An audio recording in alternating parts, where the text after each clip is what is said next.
What is going on, everyone? It is Tyler McKinney back here again, and I know it's been a while, but you know what? We're going to get into the XFL today. Yes, I'm excited to finally talk about the XFL. And listen, if it's your first time here, I'm glad to have you. If you're a return viewer, thanks for coming back and thanks for watching more videos. And if you haven't yet, consider subscribing. Now, let's move on to, we've got a couple of things for the XFL right now that is happening. And first and foremost, the XFL sent out an email to all of us fans thanking us. And I thought it was nice. It was heartfelt.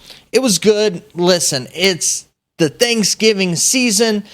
It's right here. We're a couple days from Thanksgiving. I thought it was a perfect time for them to send out this email and, thanking the fans and keeping them in our minds because it's been a little while since we've heard from them. Now, I know that Danny's done interviews here and there, and The Rock has done a few himself as well, but we really haven't officially heard from the XFL since really back in October when they told us that they're coming back in 2022.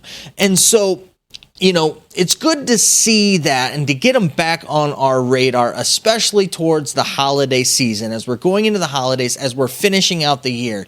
And when they said, it's fourth quarter, fourth down, fourth and inches, and we're just about ready to finish this year, and that's about how I feel about 2020 right now, and I think a lot of you, we're sick and tired of it. We're ready for it to be over and leave everything that happened in 2020 behind. Everything included. It's just been a crazy, disastrous year, and I agree with them, and let's just move forward, and I'm excited to move forward with the XFL. I'm very hesitant right now with the XFL, just because it's in a very fragile state. They've got to build things back up from the ground up with it. But one of the things that I really do like here is at the end, Danny's signing it, The Rock is signing it, or Dwayne Johnson and Jeffrey Pollock. Jeffrey Pollock's been there since the beginning of the XFL 2.0, and to have him on board and to do that reassures things for me that they're going to keep the bread and butter of what made the XFL together. So that's good for me. There's not really a whole lot of stuff in here. Listen, they've got big announcements, big things that are coming in the future. And what does that mean? I don't know. Unfortunately, I don't think we're going to see anything else from them for the rest of the year. I think that this is kind of like their farewell to us for the year, telling us, hey, thank you. We will see you in 2021 with some big, exciting things. That's kind of how I feel, especially with the way that they're talking about inching towards 2021 and, where they're going. And it really looks like that they're building up to some big announcements for 2021 and that we're not going to get anything right now, which makes total sense. And I get it. They're laying the foundation. They're laying the groundwork, and there's nothing worse than coming out prematurely and stating something and having nothing to back it up. And so that's kind of where I'm sitting at with this. I think it's a neat thing. I think it's nice. It's good to hear from them. I wish we would hear from them more. Now, granted, both Danny and The Rock are definitely been doing stuff on social medias, doing interviews and things like that. But you just want more little tidbits, things here and there to keep you interested. And I'm sure that we'll get that as we go forward. It's just been a while since we've seen anything from the XFL. And so it's kind of like, it's one of those things when I got that email and I got super excited, and then when I saw what it was, I kind of it was kind of a little bit of a letdown, but I get it. We're going to take this in stride and take our time with it. So that's the first news with the XFL. The second news with the XFL is a bigger deal with it, and it has to do with the biggest player in the league and the biggest player to come out of the XFL, and that's P.J. Walker. Now, P.J. Walker, because Teddy Bridgewater Jr. got hurt, he was out for the Carolina Panthers. P.J. Walker got the start. And P.J. Walker did not disappoint. He wasn't necessarily stellar, but he wasn't bad. He had 2 interceptions, 2 picks, which both of them were within the red zone. And both of them were tied up against, the end zone there. And when you get down towards the end zone, things compress. And so you've got the defenders in smaller spaces, and you have to pay attention to your throwing lanes more. And, the one throw, it looks like he just missed, missed a guy, and when he threw the ball, there was a defender there, and he missed the defender in the coverage just because everything was condensed. The second thing was, it looked like either he or the wide receiver, one of the two, were off. It just looked like that they were off. It looked like the wide receiver stopped their route that they were running. Didn't finish it out the way that P.J. Walker thought, and P.J. Walker threw it, and it was an interception. So I can discount the one. The other one was just not. It was an ill-advised throw. It was a good throw to the, to the wide receiver. The receiver. It just was an ill-advised throw. He shouldn't have thrown it because there was a guy there, right, and he right in the way to go through and pick it off. Outside of that, very electrifying, very accurate. The guy has a cannon. He showed it.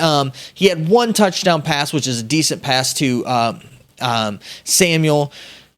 And he had a shot, I think, with more. Moore didn't get tripped up by his legs. Would have had another touchdown through a beautiful pass there. Looked good. His stats, 24 for 34 for 258 yards, one touchdown, two interceptions. Like I said, the two interceptions, should kind of, it was a crazy thing, and you get this with a new guy coming in. He doesn't have, that worked out yet with the wide receivers and, kind of that rapport. And so you can kind of expect some of that. So, with that, looking all in all, I think he did a really good job, admirable job. I think that he's kind of solidified himself in the league. And this is going to kind of take me to the next thing that we're going to talk about here with the XFL. And this really sets it up nice for the XFL for the future, that a guy can not only come in but play well in the NFL. And listen, we've seen guys come from the XFL, move into the NFL, and they've kind of been in that space, and some guys have gotten some playing time, some guys have gotten some touchdowns, and that with it. But the quarterback play is huge here. For the most important position on the football field, and for a guy to come in and lead his team to victory and play fairly decent and show that he belongs in the league really bodes well for the XFL. This really sets them up nicely for the future to bring these guys in and say, hey, listen, we're going to get you some tape. We're going to get you a shot. We're going to get you into the NFL. And you know what? You can make it into the league, and you can jumpstart and move up here with it.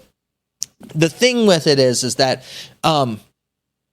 this is what the XFL wanted. This is what the XFL was looking for. This is exactly, to start things off, what the XFL wanted to do. Show players that we can set you up for success and to propel your career. And they really set it up, and they really did it nicely with PJ Walker. You get a talented guy in there, get him in the right situation, get him in the right place, and the sky is truly the limit for them. And the XFL is, if Jeffrey, and this is part of that whole thing that I really do like with Jeffrey Pollock, is that the XFL understands where they are on the pecking order. They have no problem with that, but they also aren't just solidifying themselves there. They understand that they can grow, that they can get bigger, and that they want to make an impact. They have a certain brand of football, and I thought it was a really, really good brand of football. I really liked it. It was very innovative. I really liked the way that they put themselves together. And, I want to hold a lot of what I want to say about the Spring League and what happened with the Spring League to their own video, but it's hard pressed for me not to compare the two, especially with it freshly in my brain. And I really want to go there, so I'm going to go there parts of it. So you might see some of this information regurgitated into another video, but hey, it is what it is. But when I look at the XFL and the Spring League, take the whole different budgets aside and take all that. But when you look at it, the Spring League has really designed themselves and set themselves up to be a showcase for NFL teams, CFL teams to come in, snatch up these guys and show their talent and what they can do. And that with it, the XFL is like, okay, listen, come in here. It's a little bit different. It's listen, come in, play a season with us, give it your all. You're going to get tape. You're going to get exposure. You're going to make some money. And we're our own brand of football, but we're going to give you a stage to perform on that others will be able to see to propel your career forward. And I really like that setting as opposed to what the Spring League has done, because the Spring League has really set the ceiling and they can't go any higher. And you know I've said this before, but it really shows. It shows in the focus of the players and where their thoughts are, where their minds are. You know, you could just tell. Now, granted, things were rushed with the Spring League, but still, there's that idea in their head. There's that thing with the coaches, you know, not so much on the winning of the game and that with it. It's like, how did I do? My stats, you know, how am I looking? Or it's like getting players film, or we want to get this certain player and that certain player, or run these certain things and do these things, as opposed to just winning football games. And when your focus is on a team, doing things as a team, and that with it, it really does show. And the XFL has been the best league to do it outside of the NFL. You know, we've heard some grumblings and some stuff with the Spring League, which we'll talk about that in another video. And like I said, I'm going to hit all that stuff and recap the Spring League in another video. But I just want to touch on just the specialness that the XFL has and the opportunity that they have if they stay the course and bring it back, you know, 85% of the way it was, and just tweak that 15% that just needs massaged and really worked with. Because, you know, it was a very, very good product, but I'm not going to sit here and not deny that there weren't issues and there weren't things that they needed to work out, and there weren't some pieces that needed massaged. I think they really did. And the other thing with it is the XFL really tailored the gameplay towards the brand of football that they were.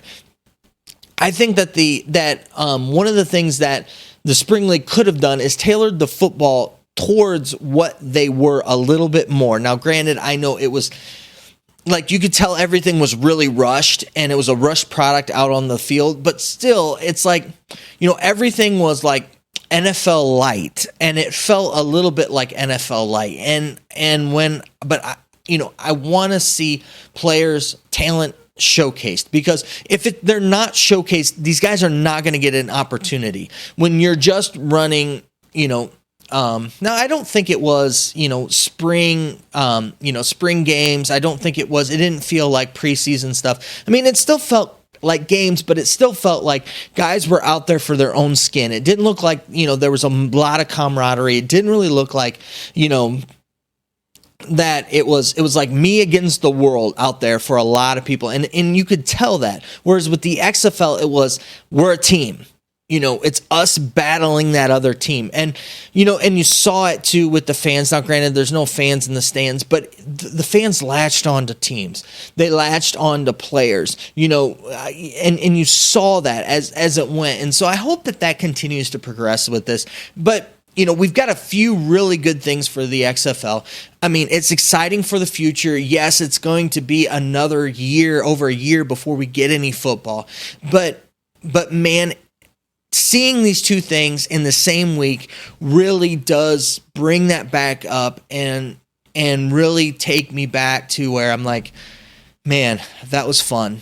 I know it was a short 5 weeks, but man, it was enjoyable. And it was a whirlwind, and I can't wait to do it again. And I'll wait over a year. If I can get that type of football back, I'll wait another year. So that's my thoughts on the whole stuff going on with the XFL. And I apologize, guys. I know it's been a while since I've been doing any videos. I've been actually fairly busy. But I will say this. It hasn't been without effort, meaning just because you guys haven't been seeing content doesn't mean that I actually haven't been doing content. I've actually been recording stuff, and I'm going to be putting that stuff together. You're going to be seeing that content on this channel. As things progress, you're going to start to see, some different things on the channel. And I'm going to be trying some new things out, and I hope that you like it. Whereas I've changed some things up in the past and done some things differently, this is going to be a total kind of a different change of pace for me. So I hope you're going to enjoy these different type of videos.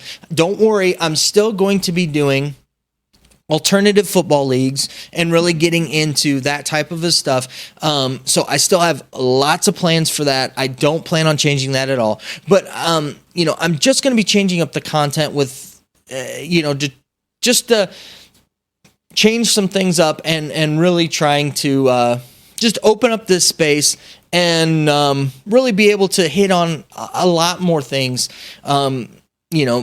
that I'm all about than just kind of little, the